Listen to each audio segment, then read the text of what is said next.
Welcome back after the break. You're watching DD India News Hour and I'm Preeti. And from here we go back to our top story and we'll get you updates from Goa, where DD India correspondent Tapas Bhattacharya is giving us live updates on Prime Minister's visit that is scheduled for today. Tapas, good morning. The Prime Minister will be kickstarting the India Energy Week 2024 today.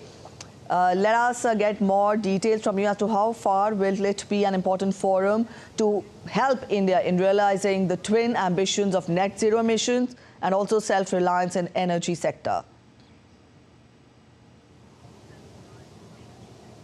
Right, there are 2 points that I'd like to mention out here, Preeti. The first is the Prime Minister will be coming here at around 10:20 a.m. and he will be visiting the ONGC Sea Survival Center. He will be in fact inaugurating that. So the reason I'm telling you, and it's important, is because most of the 70% of the India's and world's oil production comes from the high seas, offshore facilities, and that is where it's a very tricky situation where people who work there, they have to work in a very difficult terrain, difficult condition. And this sea survival center is expected to be a major boost in imparting them the knowledge, the information that will require them to work on those places. The fatality for India in working in these kind of offshore facilities are quite high. So the need was felt to have such a center to make the personnel who work on those offshore facilities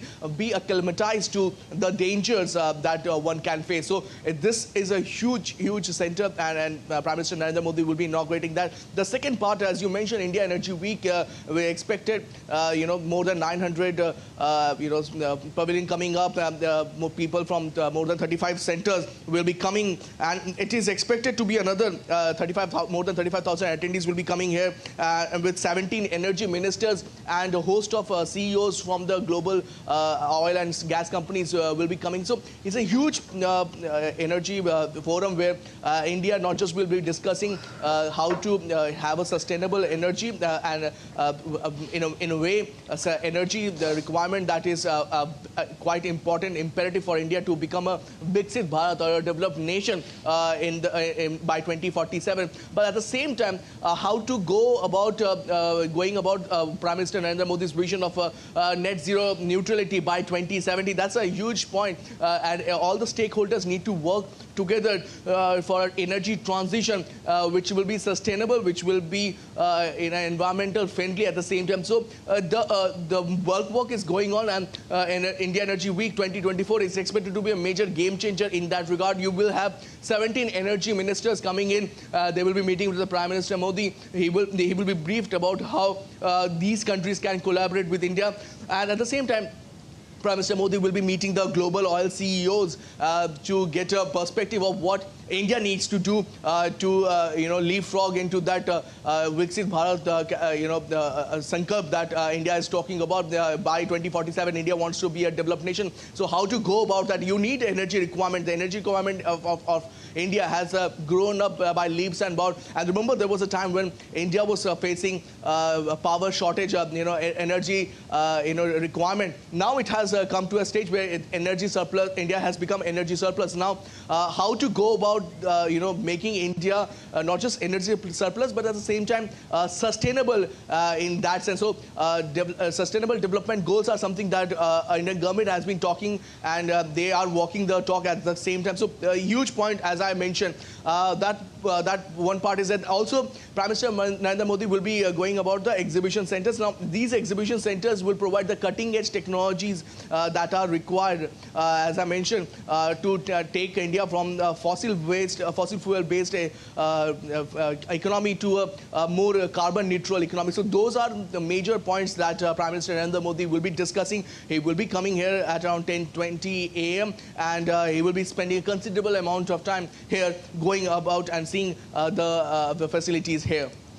All right, Tapas, we're talking of self-reliance in energy, and we're talking of net zero emissions. Now, India as a developing country is pitted against developed countries as well. Now, concerns for a developed nation are different from the concerns and priorities of a developing nation. Let us understand more from you. Where are we placed on the global page when you're talking realization of these two dreams, of these two ambitions, and also what are the setbacks or what are the challenges that have to be ironed out, in achieving these two goals? Let's just put it this way, Preeti, when you talk about the developed countries, their technology advancement are quite high. So what happens is that you see it is easier for them to move out from the fossil fuel based economy to a more greener economy because they have the technology. Now the idea that even in COP28 Indian government has spoken about the fact that it is imperative that technology transfer takes place, B there has to be a fund that will be created. In fact, in COP28 it started where the developed countries will pledge $100 billion to mitigate the impact and provide the third world countries or the developing countries wherewithal to go about and do the transition. Now remember, the transition is a very important point here.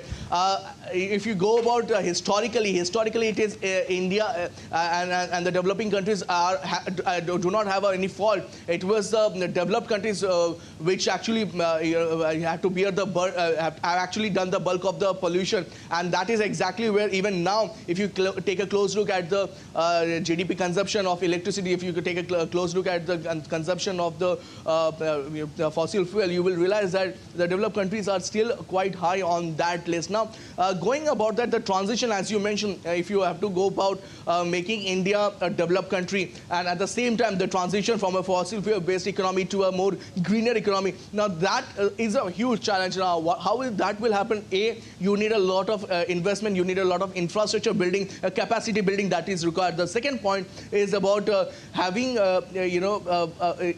technology, cutting edge technology, that these as I mentioned, the oil and gas company CEOs will be having a discussion with Prime Minister Narendra Modi. He has already spoken about the fact that the cutting edge technology needs to be put in India, it needs to come in India, and they need to be accessible to the Indian companies. Now, as I mentioned, more than 17 countries' energy ministers will be coming here, and they will be given a tour of how India is actually becoming a classic example of not just going about being a developed country, but at the same time keeping the ethos of life mantra that Prime Minister Narendra Modi has given, lifestyle for sustainability. So those are the major things that will be discussed in length and breadth. Now, at the same time, Preeti, if you have to understand that India Energy Week, as I mentioned, there will be 6 countries who have their pavilion out here. So, and as I mentioned, more than 35,000 attendees will be coming here.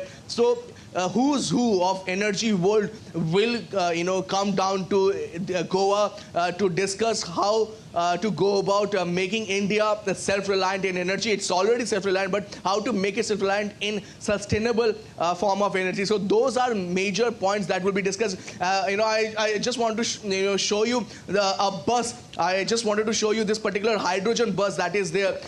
This bus is quite important. Why I'm telling you, this is one of India's first green hydrogen fuel bus, and this was developed by Indian Oil. Now, these are some of the cutting-edge technology that will be, put in use. That will be given a major flip, and you expect that these are the things that you require in days to come. So if you're talking about hydrogen fuel, if you're talking about EV vehicles, if you want to make it popular, you have to cut down the cost.